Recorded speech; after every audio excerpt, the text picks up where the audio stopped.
જય સ્વામિનારાયણ. આજે વાત કરવી છે પ્રભુ સાથે લગ્ન. ગામ ઝીંઝાવદરની અંદર એક રામબાઈ નામની એક સથવારા બહેન રહે. ભગવાન સાથે ખૂબ પ્રેમ અને શ્રીજી મહારાજ સાથે પણ ખૂબ ભાવ પ્રેમ. અલૈયા ખાચર સાથે એ રહેતા હતા. સમય થયો અને આ રામબાઈ મોટા થયા. એટલે અલૈયા ખાચરે તેમને કીધું કે બેટા રામબાઈ, હવે પરણવાનો સમય થયો, તો પરણી જાઓ, તો તમારું સગપણ કરી નાખીએ. ત્યારે રામબાઈએ કીધું કે તમે તો પરણતા નથી અને મને પરણવાની વાત કરો છો. ત્યારે અલૈયા ખાચરે કીધું કે હું તો ભગવાન સાથે પરણી ગયો, મારે પરણવાની જરૂર નથી, પરંતુ તમારે પરણવું જરૂરી છે, એટલે પરણી જાઓ. તો રામબાઈ કહે છે કે મારે નથી પરણવું, મારે પણ આમ જ ભગવાન સાથે રહેવું છે. તો અલૈયા ખાચરે કીધું કે એમ કરો, આપણે શ્રીજી મહારાજને પત્ર લખીએ, જો એમ કે પરણી જાઓ તો તમે પરણી જજો, અને ના પાડે તો ન પરણતા. આવો રસ્તો કાઢ્યો. અલૈયા ખાચરે પત્ર લખ્યો, શ્રીજી મહારાજને કીધું કે મહારાજ, આ રામબાઈ ભગવાન અને સાથે એટલા બધા જોડાયા છે કે પરણવાની ના પાડે છે, જો તમે કહો તો એ પરણે. ત્યારે મહારાજે સંદેશો મોકલાવ્યો અને કીધું કે પરણીને પ્રભુને ભજવા. સંદેશો આવ્યો, રામબાઈને દેખાડ્યો કે જો શ્રીજી મહારાજ પણ કીધું છે કે પરણીને પ્રભુને ભજવા, જેવી ભગવાનની ઈચ્છા. એમ કહી અલૈયા ખાચર અને સરસ મજાનું સગપણ શોધી કાઢ્યું અને રામબાઈના લગ્ન લેવાના.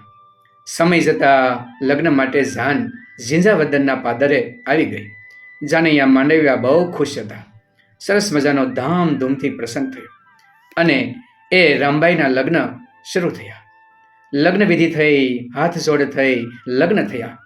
લગ્નની અંદર બધા જ સગાવાલાઓ હાથ ઘરણું કરી રહ્યા હતા, પોતાની ઈચ્છા મુજબ લખાવી રહ્યા હતા. આમ ચાંદલાના નિયમ પ્રમાણે ચાલતું હતું. લગ્ન પૂર્ણ થયા ત્યારે રામબાઈએ કીધું કે જો હું પરણી ગઈ. પરણ્યા પછી તરત પોતાના ઘરેણાં અને પોતે જે ઘરેણાઓ પહેર્યા હતા એ બધા જ કાઢી દીધા. કાઢી અને જે ચાંદલા હાથ ઘરણું લખતા હતા અને કીધું કે લો, આ મારું હાથ ઘરણું લખી નાખશું, હું મારું બધું જ સર્વસ્વ અહીં અર્પણ કરી દઉં છું. અને ભગવાને કીધું હતું કે તું પરણી લે, એટલે હું પરણી ગઈ. આથી મેં એની આજ્ઞા પાલન કર્યું, પરંતુ હવે હું આગળ ઘર સંસાર ચલાવીશ નહીં, એમ કહી અને રામબાઈ ત્યાં ઊભા રહી ગયા. જાનૈયા માંડવિયા સૌ જોતા રહી ગયા, પરંતુ તેનો જે બનનાર પતિ ખૂબ હોશિયાર હતો. એને વિચાર્યું કે જેમણે ભગવાન સાથે લગ્ન કર્યા છે એને મહાન કામ કર્યું છે. તેમને કીધું કોઈ ચિંતા ન કરતા રામભાઈ, તમે તમારું કામ કરો, ભગવાનને ભજો, મારી જાન લઈને હું પરત મારા ગામ જાઉં છું. આમ સમજદાર વ્યક્તિ પોતાની જાન લઈ અને પરત ફર્યા.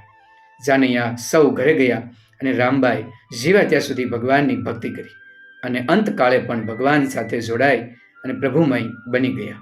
આમ જેમને ભગવાન સાથે લગ્ન કર્યા એમને બીજા સંસાર સાથે ક્યાંય પણ સંબંધ રાખ્યા નથી. મીરાબાઈને યાદ કરીએ તો રાણાજીએ ઘણો બધો પ્રયત્ન કર્યો, પરંતુ જેમને ભગવાન સાથે પ્રેમ હોય એ સંસારના અન્ય પ્રેમ કે અન્ય ભાવ સાથે ક્યારેય જોડાયા નહીં.